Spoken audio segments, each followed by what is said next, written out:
topics and opinions expressed in the following show are solely those of the hosts and their guests and not those of W4CY Radio, its employees, or affiliates. We make no recommendations or endorsements for radio show programs, services, or products mentioned on air or on our web. No liability, explicit or implied, shall be extended to W4CY Radio or its employees or affiliates. Any questions or comments should be directed to those show hosts. Thank you for choosing W4CY Radio.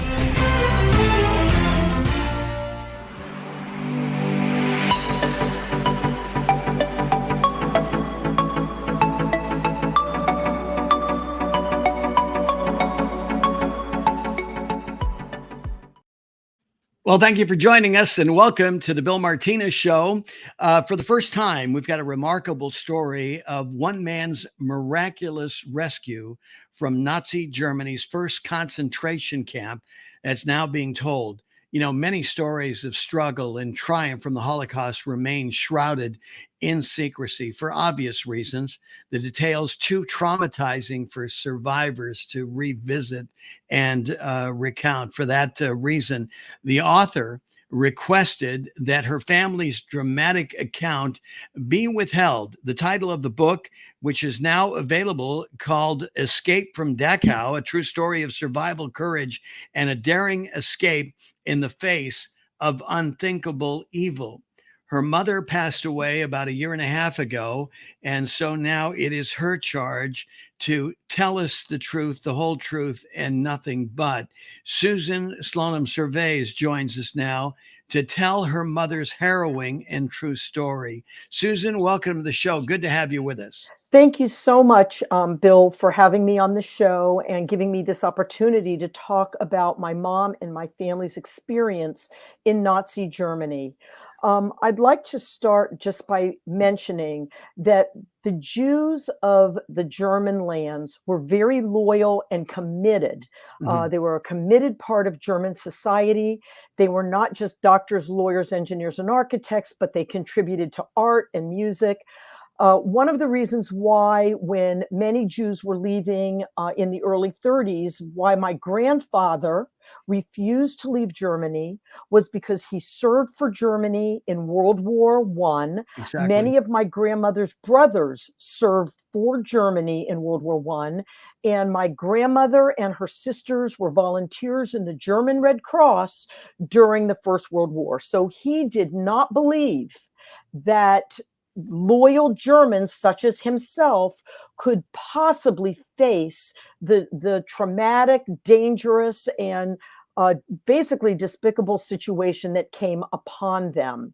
Yeah, it really is hard to imagine, Susan. And first of all, thank you for coming on and telling his story, because there's so much misunderstanding about about the Holocaust. We've got Holocaust denials. I think still we have like 15% of the country that does not believe that the Holocaust ever occurred. But you put it in perfect alignment here to even help people understand, especially for us that we're not there, and even non-Jews, because they wonder, they go, why did the Jewish people stick around? And you made it quite clear, because they were very vested in the community and had been all along. It was a vibrant community that contributed to the German way of life.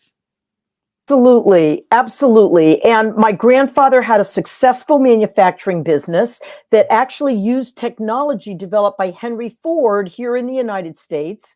And he was a very successful businessman. He made many friends wherever he went. His customers loved him.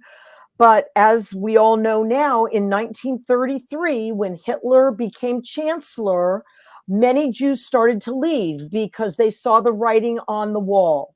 My grandfather and others did not.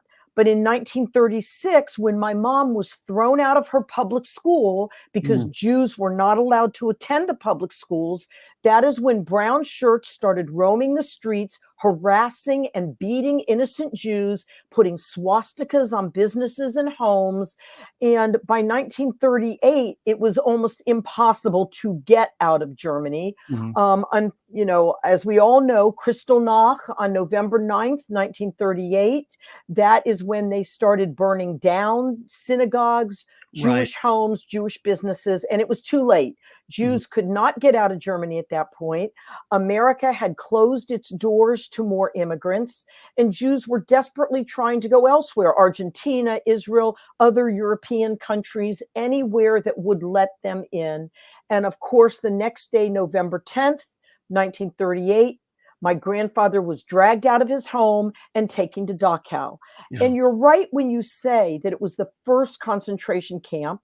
It was established as a work camp, but many innocent prisoners, and we're talking about doctors and lawyers and engineers, many died in Dachau, even though it was not a death camp, because of the treatment that they received there. So many prisoners died at Dachau. How old was your mom when she was kicked out of school, Susan? She was 11 years old when she was kicked out of school, and she was 12 years old. She was probably 10 and a half, because she was 12 years old when she finally arrived on the shores of America. Wow. So, to stay with that story a little bit more about what was going on. Okay, so your mom is able to escape, come to America, but what about your grandfather? So what happened was my grandfather was taken to Dachau, and that same day, my grandmother took my mom to the Catholic Church, the Sisters of St. Joseph, who at that time were so wonderful in hiding many Jewish children. They taught them the liturgy, they taught them the prayers, and the Nazis would come into those convents and into those Catholic churches and line the children up and question them. And my mom, as well as many others, did very well and survived, were not dragged out of the convent. And my grandmother, we do not know where she went or where she hid. But when my grandfather escaped, he knew where my grandmother was, he knew where my mom was, and was able to retrieve them and get out of Germany. Right. So, so here's my grandfather at Dachau. Now, this is the interesting part of the story. My grandmother had a first cousin whose name was Emanuel Rosenfeld, who was a very skilled mathematician. He worked for the Reich Bank, the largest bank in Germany, based in Berlin, under Schacht. Now, Schacht will sound familiar because he was tried at the Nuremberg trials. He worked for Schacht in the bank, and when Hitler took power in 1933, he brought Schacht over to the government to become his Minister of Economics and Finance. And who did Schacht bring with him from the bank? My grandmother's first cousin, Emanuel Rosenfeld. But after a couple years, when things got really bad for the Jews, he got scared and he left his position and went into hiding. He changed his name. He changed his name to Max Emanuel and went into hiding in Berlin and applied for papers to get out of Germany. But he did one thing very smart. He kept his Third Reich identification papers that identified him as a government official for the Third Reich. Imagine a Jew who was a government official for the Third Reich until he quit and went into hiding. Wow. It's almost an Esther story a little bit, right? Right, exactly. Very good. Very good. That's right. That's right. So here he's waiting to get his papers. And he finally gets papers to get into America, which was very rare. And on that day, he got a call from my grandmother's brother that by the way, my grandfather's name was also Adolf. Yes. It was a popular German name back then. Right, exactly. Yeah. Got a call that my grandfather had been dragged to Dachau and he needs to do something. He needs to get him out. So imagine this excruciating decision. He has his papers in hand to get out of Germany, and he gets this call. And what does he decide? He decides, because of the human being that he was going to risk his own life, travel in the middle of the night. And here he is. He's at the exit. Yes. He can make a decision for himself. He's free, but for the call of family. We're talking with Slonim Servais. This is her mother's story from her book, Escape from Dachau, a true story of survival, courage, and a daring escape. And then we're getting to the daring escape right now in the face of unthinkable evil. Her mother's name, Catherine Mueller Slonim. So when you look for the book, look for her mother's name, Kathy Mueller Slonim. And it's on Amazon.com. Right.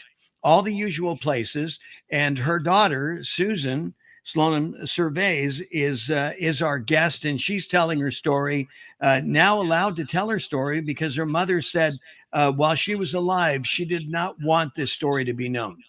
Correct. So here is the first cousin who makes this decision to drive in the middle of the night, the 500 kilometers from Berlin to Stuttgart, to Dachau, to Dachau, right. to get my grandfather out. How much time would that take, Susan? Is that like a 4-hour journey or no? Probably 6 hour journey. Wow. 500 kilometers. And you're going, and he's thinking, I'm going in the opposite direction. I should be exiting, but absolutely, I've got to go save this would be his uncle, right? Exactly. This would be his first cousin. Oh, his first cousin-in-law. Cousin-in-law. Now imagine all the way, the entire trip, there were checkpoints with Nazi guards at these checkpoints, stopping cars. What are you doing here? Right. And here he is. He has, fortunately, these papers that identify him. So he would roll down the window, scared to death, but trying to muster up the most strength to be tough and seem strong, and say, I'm on official business, hand the papers out the window. They didn't even open them. They saw on the outside of the packet that he was a government official, and he got through each and every checkpoint because he kept these papers that identified him as a government official. Is he praying every step of the way? Absolutely. Yeah. Scared to death. Because let me say something, Bill. If they had opened those papers, the name on the inside was his government official name, Emanuel Rosenfeld, clearly a Jewish name. That would have been the end. Yes. But fortunately, they were these guards in the middle of the night, young Nazi soldiers, probably afraid to do the wrong thing, sees the outside and just passes him through. Gets to the gates of Dachau, tries again to muster up as much strength as he can, shows them the papers that says he's a government official, and he demands, bring me this Adolf Mueller. What? Government business. Bring me this Adolf Mueller. They actually brought him out of the concentration camp. And, his first cousin did not recognize him. He was so emaciated. He did not look like himself. But he looked in his eyes, and he realized, he even said, are you sure you brought me Adolf Mueller? And they said, yes, this is prisoner Adolf Mueller. And he sort of shoves him in the car, acting like this is official business. And he's grabbing this, and off they go to Stuttgart, Germany, from Dachau, still dark, middle of the night, get my grandmother, get my mom, and off they go to Luxembourg, where one of my grandmother's brothers lived in Luxembourg. Wow. Just hearing that story, I need a drink, Susan. Okay. It's an amazing. More than one. This is so harrowing. It is. And I will tell you that the reviews on Amazon, 5 stars, people say they couldn't put it down. Yes. They read the book in one sitting because they could not put it down. This is a And movie. This is a it movie, Susan. This it's somebody is going to buy the rights for this, and they're going to want to turn this into a movie. Well, it is an amazing story, true story of survival and courage. He could have, Max Emanuel could have taken off and said, "There's nothing I could do." Right. But he was willing to risk his life to save another person.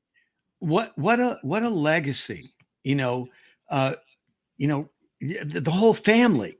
And this is, I guess you could say, in many ways was very typical of German Jews, wasn't it? It really was. They tried to do everything that they could to help their neighbors, help their friends, hide people, get them out.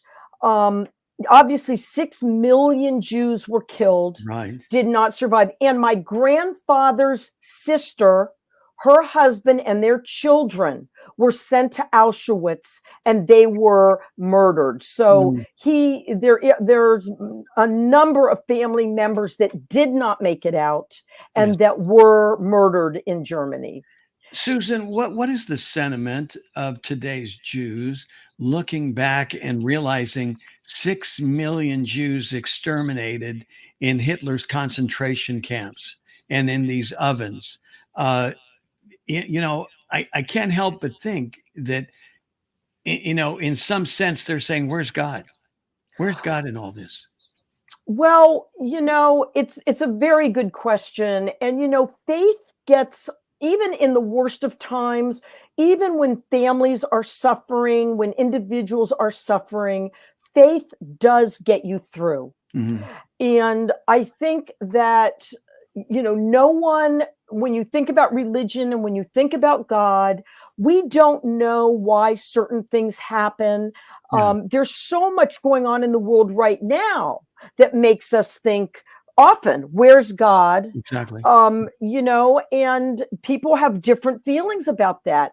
Mhm. We have been given the ability to be strong, to save people, to do the right thing, and whether or not our God will interfere with the abilities our God-given abilities Mhm. to resolve war, to resolve famine, to resolve hate. That's a very good question, Bill. We do not know the answers to those Yeah, things. I But mean, being my a man of mom, faith, being a man of faith myself, Susan, that this is one of the questions, that yes, I know evil exists, and I know I guess I have an understanding. I get it pretty well settled in my mind why it does, and it's because of sin, because people want to deny God.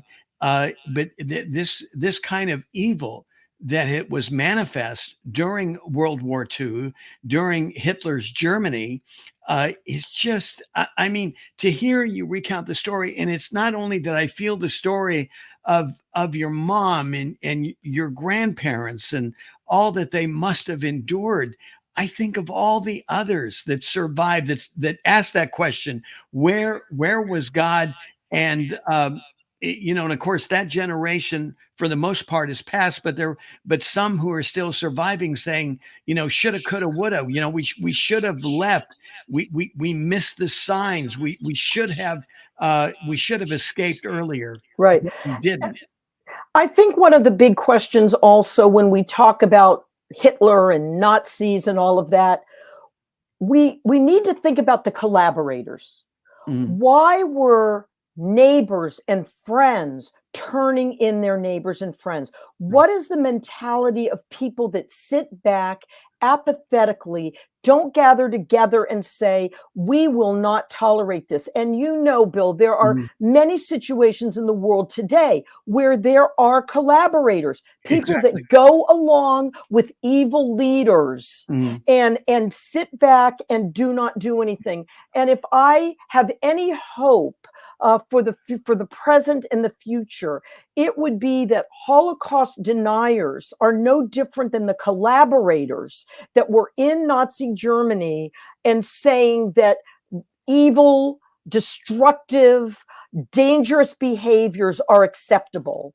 And so this is the thing that we need to work on, and that's why talking about this book, talking about these true stories, anyone that denies the Holocaust can see the children's shoes and the eyeglasses and things that are in the U.S. Holocaust Museum, Exactly. the cattle cars that Jews were loaded in. These are real, and I dare them, I challenge them to spend a half a day and it takes more than a half a day, but just spend a half a day in the U.S. Holocaust Museum and come out of there saying, I deny that this happened. That's all they need to do, is visit the Holocaust Museum in Washington, D.C. Yes, and you bring up some excellent points here, Susan, and that is, the collaborators, and maybe they may not consider themselves to be that way. I think, Martin Niemöller, in his famous quote, laid it out when he said, first they came for the socialists, and I didn't speak out because I was not a socialist.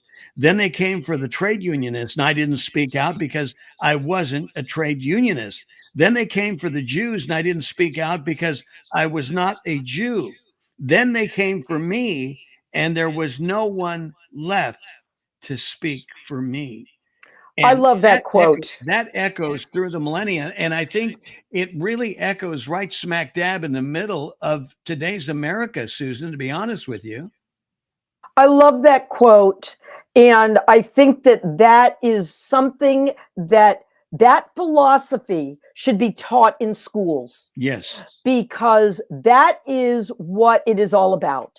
People that do not step forward and say, this is not tolerable. Right. So I'm really glad that you brought up that quote, because it's important. Let me ask you this. This past week, outrage regarding our neighbors to the north in honoring a Nazi. And I mean, this wasn't some casual, this was somebody who was responsible for killing Jews, and understandably and rightfully, I guess the minister who brought him in has since resigned. But it's like, wait, it will never be, because we can't forget it. I don't think there will ever be that time where you could expect people to have a casual response to what happened in the Holocaust, Susan. Well, I hope that they do not. And I think that is one of the reasons why putting these true stories out so people will understand what actually happened is so important. And as you said early on, my mom did not want her memoir published until after she passed. Yeah. And there are a lot of true stories that will never be published because people just can't think about it. They Yes. don't want to talk about it. Right. They don't want to remember it. But it is important that we do, and that we bring to light Nazis that are still around, or even neo-Nazis that do not want to remember what has happened, and that it can happen to them. It's so horrific. I mean, the fact of the matter is that this is part of humanity.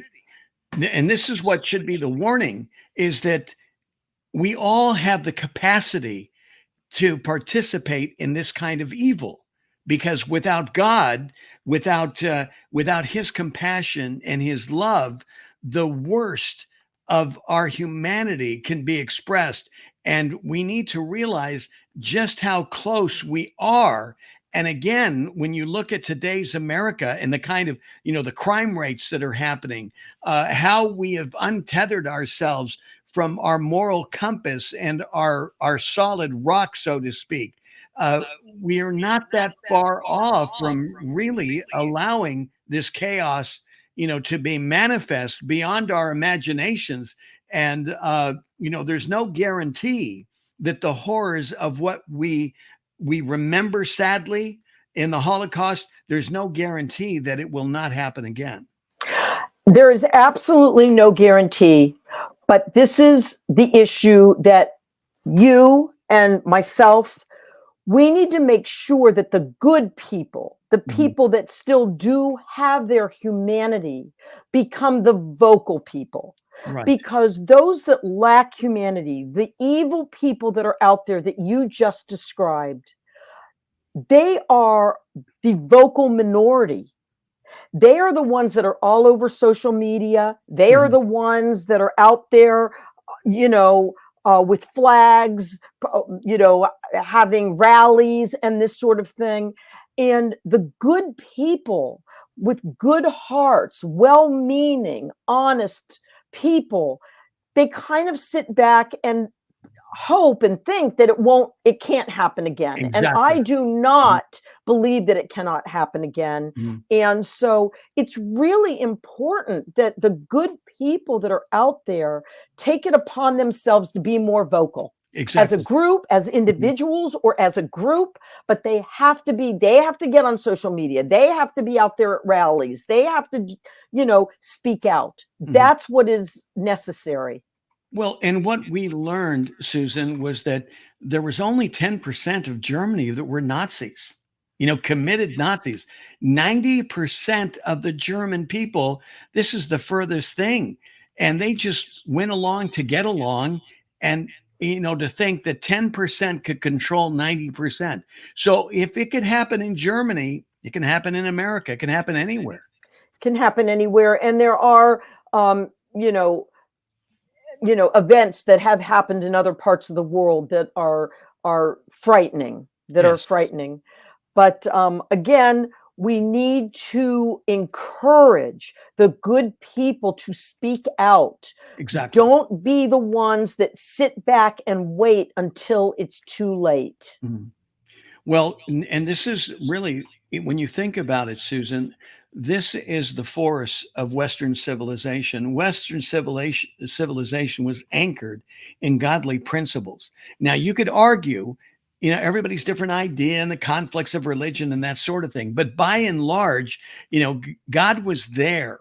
And you look at how God was manifest and how Western civilization flourished. And here we are. It's like we've gone full circle. And what's being attacked right now?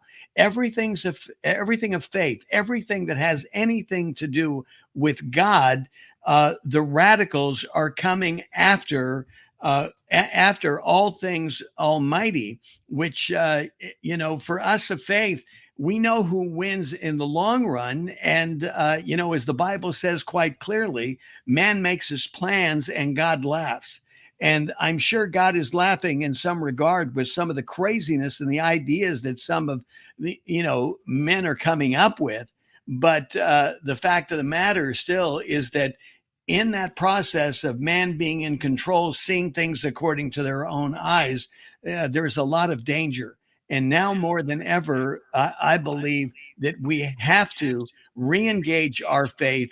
And as you say, when you take a stand, if you're standing on the solid rock of your faith and the principles of God, regardless, of what happens, you can trust that God will see this through. Now, how that will be manifest, just like we talked about in World War II, there were a lot of Jews that had their idea of how God should come in and reign victoriously. But that wasn't exactly God's plan. God's plan is a little bit different.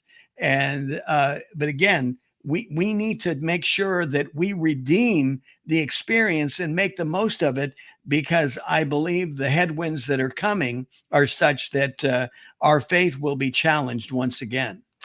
Well, we just have to hope that the good, like I said, the good people, the Mhm. people that have the beautiful values and the love in their hearts and care about their neighbors and humanity start stepping forward and speaking out. I Exactly. do believe, and I'm so sure that I'm not wrong, that those voices that we hear, those negative, angry, dangerous, hateful voices are Mhm. minority, but Right. they're the loudest. Exactly. But they're the loudest. Yeah, and they're dangerous, and they've done Yeah, damage. I mean, look what's happened yeah, in America. The Summer of Love. It wasn't a lot of radicals, but it was enough to take over, Wall Street. It was enough to take over Portland and Seattle, do billions yeah. of dollars of damage. I mean, even to this day, you got gangs that are going in, breaking into retail operations, wreaking havoc in communities. I mean, the damage that is being done, Susan. I mean, in so many ways, I see this as this could be a generation to rectify. Well, like I said, I think that even in the situations that we see, we have to look at who's collaborating, who's Yes. joining in, and who's standing by the sidelines. Yeah. And we have to really encourage people to get involved in their communities, to make their communities safer and healthier. And don't let evil people like the Hitlers in the world take over and command what should be done in communities. Yeah. And I think that, a lot of the survivors of the Holocaust, many of them did okay when they survived and got out, but many of them did not. Mm. And Yeah. it, it's a tragic, it's a trauma Exactly. that doesn't always leave. Mhm. My memory of my grandfather is him sitting by the living room window, smoking his cigar and just staring out the window. Yeah. You see, So, and that could have been effects. Today, we know that as PTSD. How could they not have suffered from some form of right, PTSD, exactly. right? Exactly. Yeah. Exactly. So, So, uh, but anyway, well, what I want you to do, if you would please, is share some stories about your mom, Kathy Mueller Slonim. I mean, m- this is her story. Tell us about her. my mom was a wonderful person. She worked in an elementary school and a middle school in Dayton, Ohio Hmm. for 45 years. The Oh, wow. students loved her. It was not the best community. She would take on these kids that had a lot of problems and try to help them through. Um, she volunteered at the home for unwed mothers.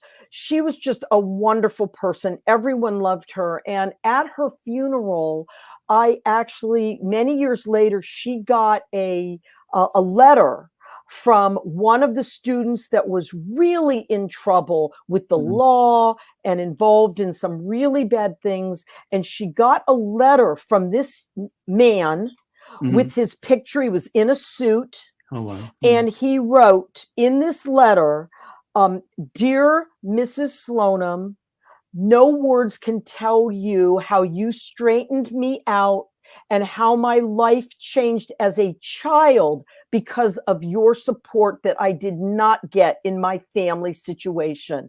And I Wow. want you to know that I'm a successful businessman. I am happy and I will never forget you." And I showed the picture and I read that letter at my mom's funeral. So Mhm. she was a very optimistic person.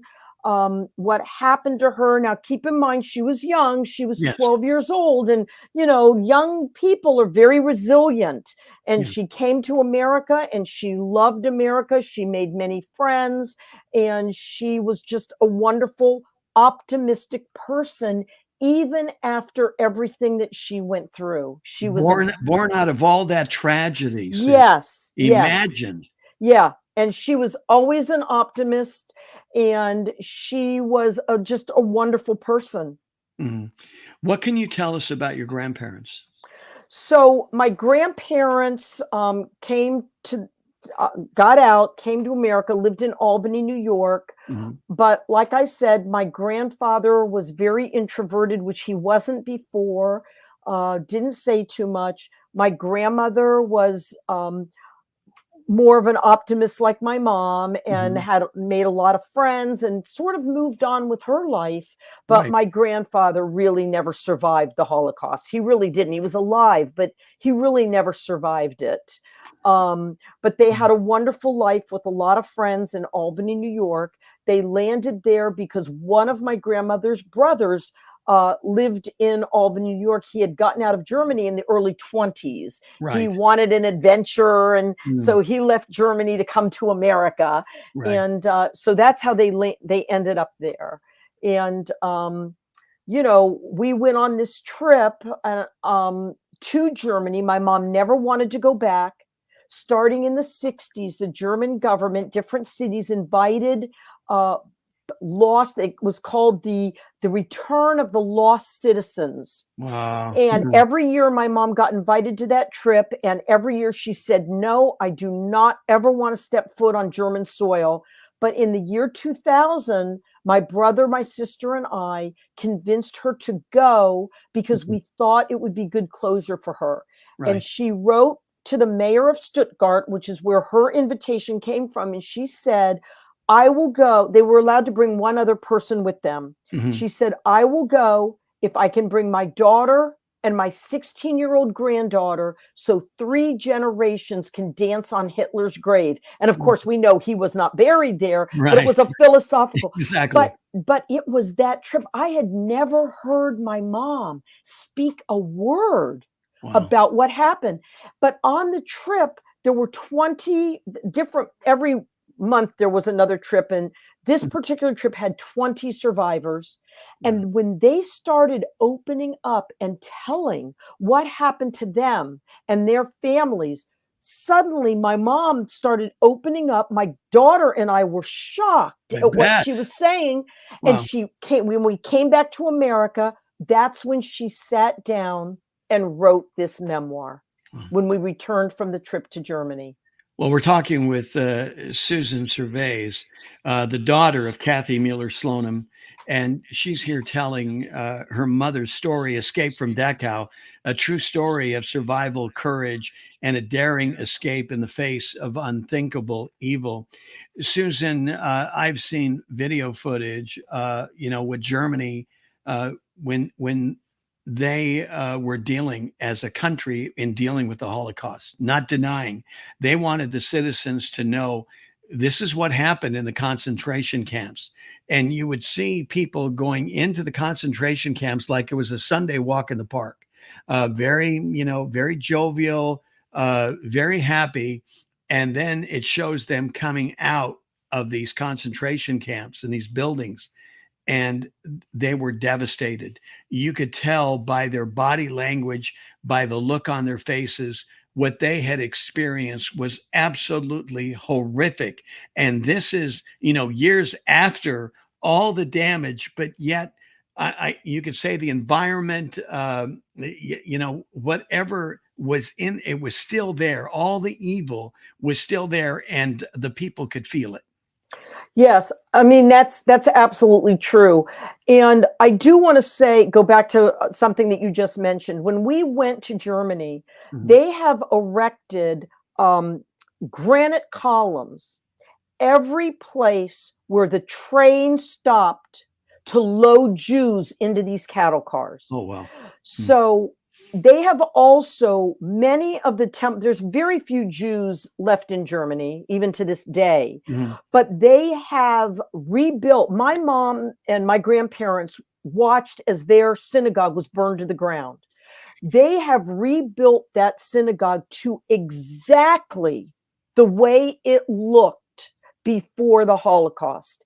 And we actually went there and sat in the pews where my grandparents and my mom would sit. Mm. Now, these structures, these synagogues are used for concerts and for lectures on,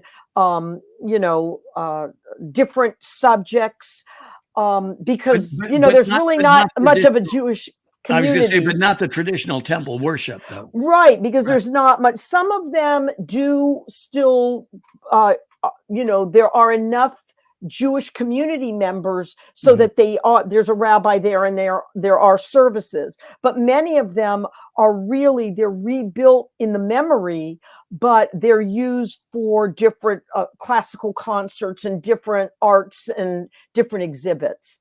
But they have done that. They have rebuilt a lot of these. They have put monuments and stones where Jews were gathered and put on these cattle cars. And we were very pleased to see that. And they're taught about the Holocaust in the schools. We went to a couple schools so that the survivors could talk to the students. Oh. So I think that, look, there are neo-Nazis everywhere in the world. Yeah. They're in America, they're in Germany, they're in France, you name it. But I believe that Germany has made a really good effort to keep what happened alive. Yeah. So, and the thing is, it's part of their healing. And it's wise leadership that allows them to be this vulnerable. Most countries would just bury it and say, we don't want anything to do with it. We'll be in denial. Let's move on and, think about today and tomorrow, forget about yesterday. But I believe that God has honored that and has redeemed the country because you look at it today. The country, Germany has been greatly blessed and they have opportunity here. But they know better than anybody else what happened in their country. This has got to be a tough situation, because here in America, Susan, there's still people even today still grieve over what some would call our original sin of slavery. We're still reconciling that in our hearts and minds, even though I think we've come a long way. I think Martin Luther King Jr. Would be, in many ways, would be of where we are today versus where this country was 60, 70 years ago. Yes. And I think, and that's the thing about talking about Germany, that they, as you had said earlier, that generation that suffered, many of them are gone now. Yeah. And so it would be easy to forget, to put it in the past and not pass along what actually happened. And from what I could see, they are not doing that. They are passing it along to future generations so that it will not happen again. And that's what I hope. The one thing I hope about Mom's memoir is that it gets in school libraries, college libraries, high school libraries. Exactly. Because to me, it's so important that the next generation understand these events that have happened in history that could happen again. Exactly. If you are not knowledgeable about these situations. Well, they say that's the reason why history repeats itself, is because we never learned from history in the first place, right? Right. Yeah, I suppose not. Exactly. And seriously, especially with something as horrific and as significant as the Holocaust. If your mom was alive today, and in many respects she is alive, she's alive through you. I feel her spirit, if I can say this in metaphorical terms, running through you.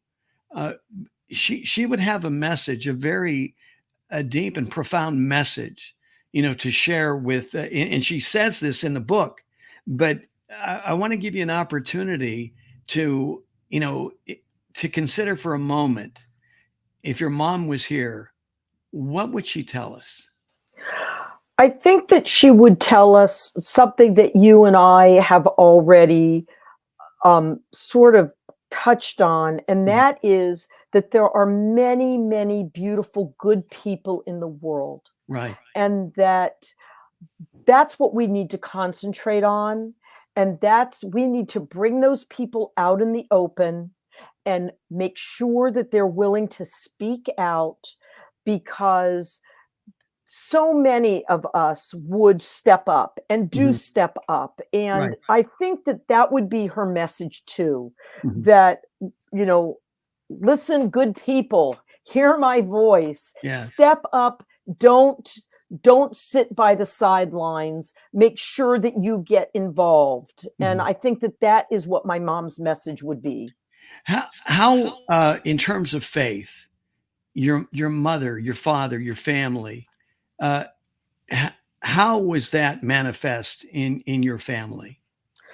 So we are a very faithful family. We grew up, obviously we are Jewish Mhm. and have a strong belief in God Yes. and God's will. And, we believe that it's our role to uh, pass along the Ten Commandments, Mhm. that we were chosen to describe the Ten Commandments. We were chosen to speak the words of the Ten Commandments and make sure that they are part of everyone's life. Mhm. And so I think that that's our religious background. Right. That is our role Mhm. to send out God's message through the Ten Commandments, Yeah. which really, when you think about it, covers everything. Right. You just yeah, I don't want to say celebrated, but you remembered the holiest of holy days, Yom Kippur. Yes, And I pray that you had a good fast. I Uh, did. I 25, did. 25 hours. I mean, it's like this is a sincere I know. And I like to eat, Bill, fast. so it's not easy for me. No, well, God bless you, but I loved talking about it and sharing with our audience because we run the whole gamut of people of faith, and there's so much that we can grow and appreciate about Jewish traditions. And Yom Kippur, especially that high holiday that causes us to pause and to really draw near to God and to reconcile with God, our sins, and to really seal, for ourselves our commitment for the coming year, right? Absolutely. And I think also just, one of the things to get, come down to earth about that holiday, and probably the hardest thing, you are supposed to consider during that period between Rosh Hashanah and Yom Kippur, that 10-day period, Mm, who did you hurt?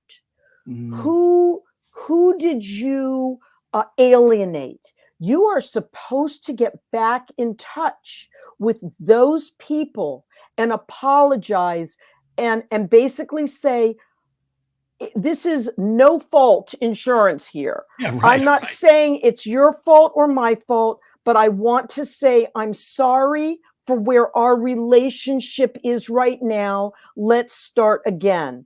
That is the hardest part, because let's face it, during the year there are always people that you're no longer speaking to, or that they made you mad, and that 10-day period, you are commanded to think about that and try to reconcile with anyone.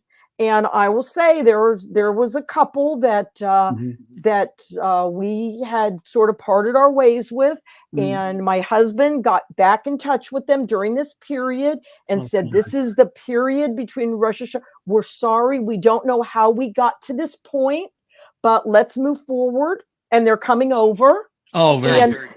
and this is part of it. Not only Can are we you say to Mazel Tov? Can we? yes, Yeah, yeah. So exactly. there's a lot of you introspective thought that goes into that 10 days. And there's positive parts, thanking God for all the beautiful things in your life and all the wonderful things that have happened to you, and you think about all the things that you've done during the year and ask Exactly. forgiveness for all of those things. And Mm, then you reconcile, you make better the things that were not right. exactly. Don't you love God's reset button? And Yeah, and that it's it's true. annualized. It's true. It happens every year, so Well, you know what? you can't stay stupid, right? One Unless you of the really want things to.